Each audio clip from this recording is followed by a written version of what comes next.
जय श्री राम दोस्तों, नमस्कार। एक बार मैं फिर हाजिर हूँ आपके लिए तुलसी विवाह की पौराणिक कथा लेकर। एक बार शिव ने अपने तेज को समुद्र में फेंक दिया था।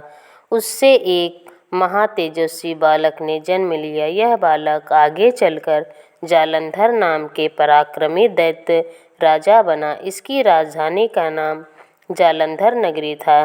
दैत्य कालनेमी की कन्या वृंदा का विवाह जालंधर से हुआ। जालंधर महाराक्षस था। अपनी सत्ता के मद में चूर उसने माता लक्ष्मी को पाने की कामना से युद्ध किया, परंतु समुद्र से ही उत्पन्न होने के कारण माता लक्ष्मी ने उसे अपने भाई के रूप में स्वीकार किया। वहां से पराजित होकर वह देवी पार्वती को पाने की लालसा में कैलाश पर्वत पर गया।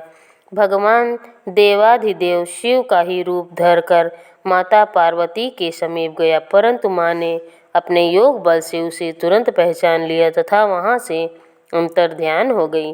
देवी पार्वती ने क्रुद्ध होकर सारा वृतांत भगवान विष्णु को सुनाया। जालंधर की पत्नी वृंदा अत्यंत पतिव्रता स्त्री थी। उसी के पतिव्रत धर्म की शक्ति से जालंधर ना तो मारा जाता ना ही पराजित होता। इसलिए जालंधर का नाश करने के लिए वृंदा के पतिव्रत धर्म को भंग करना बहुत आवश्यक था। इसी कारण भगवान विष्णु ऋषि का वेश धारण कर वन में जा पहुँचे, जहाँ वृंदा अकेली भ्रमण कर रही थी। भगवान के साथ दो मायावी राक्षस भी थे, जिन्हें देखकर वृंदा भयभीत हो गई। ऋषि ने वृंदा के सामने पल में दोनों को भस्म कर दिया। उनकी शक्ति देखकर वृंदा ने कैलाश पर्वत पर महादेव के साथ युद्ध कर रहे अपने पति जालंधर के बारे में पूछा। ऋषि ने अपने माया जाल से दो वानर प्रकट किए। एक वानर के हाथ में जालंधर का सिर तथा दूसरे के हाथ में धड़। अपने पति की यह दशा देख वृंदा मूर्छित होकर गिर पड़ी।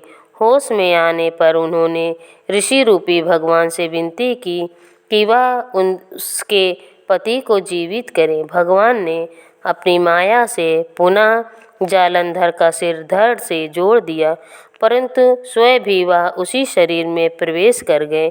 वृंदा को इस छल का तनिक भी आभास न हुआ। जालंधर बने भगवान के साथ वृंदा पतिव्रता का व्यवहार करने लगी, जिससे उसका सतीत्व भंग हो गया। ऐसा होते ही वृंदा का पति जालंधर युद्ध में हार गया।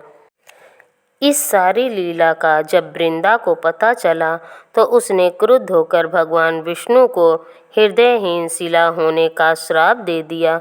अपने भक्त के श्राप को भगवान विष्णु ने स्वीकार किया और शालिग्राम पत्थर बन गए।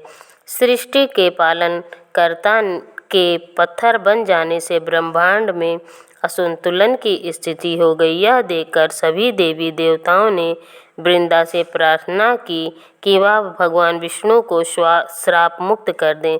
वृंदा ने भगवान विष्णु को श्राप मुक्त कर स्वयं आत्मदाह कर लिया। जहाँ वृंदा भस्म हुई वहाँ तुलसी का पौधा उगा। भगवान विष्णु ने वृंदा से कहा, हे वृंदा, तुम अपने प्रिय सात्वित्व के कारण मुझे लक्ष्मी से भी अधिक प्रिय हो गई हो।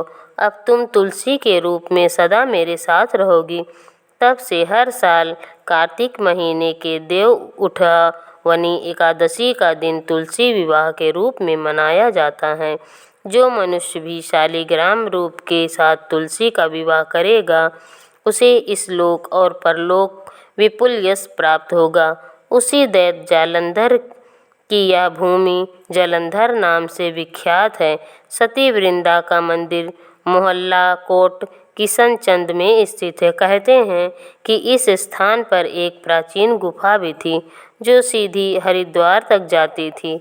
सच्चे मन से 40 दिन तक सती वृंदा देवी के मंदिर में पूजा करने से सभी मनोकामना पूर्ण होते हैं। जिस घर में तुलसी होती है, वहाँ यम के दूत भी असमंजस नहीं जा सकते। मृत्यु के समय जिसके प्राण मंजरी रहित तुलसी और गंगा जल मुख में रखकर निकल जाते हैं, वह पापों से मुक्त होकर वैकुंठ धाम को प्राप्त होता है। जो मनुष्य तुलसी व आंवले की छाया में अपने पितरों का श्राद्ध करता है उसके पितर मोक्ष को प्राप्त हो जाते हैं। यह है तुलसी के विवाह की कथा। अगर आपको यह कथा अच्छी लगी हो तो इस वीडियो को लाइक करें, चैनल को सब्सक्राइब करें और शेयर करना ना भूलें। धन्यवाद।